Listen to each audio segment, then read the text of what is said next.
Puberty থেকে 30 বছর পর্যন্ত প্রত্যেকটা মানুষের হাড্ডি খালি তৈরি হয়, প্রতি বছর 3% হারে তার হাড্ডি তৈরি হতে থাকে এবং 30 বছর পর্যন্ত তার হাড্ডি কোনো ক্ষয় হয় না, তার বোন মাস বাড়তে থাকে প্রতি বছর। এবং এটা অনেক কিছুর উপর ডিপেন্ড করে, যেমন তার জেনেটিক ডিজিজ, তার হরমোনাল ইনফ্লুয়েন্স,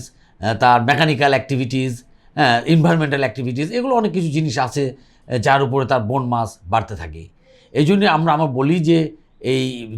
মানে 30 বছর পর্যন্ত প্রত্যেকটা মানুষের অত্যাধিক তাদের ব্যায়াম, exercise, physical activities, educate, nutritional food, এগুলো যে যত নেবে তার বোন মাস তত বাড়বে এবং ভবিষ্যতে তার এটা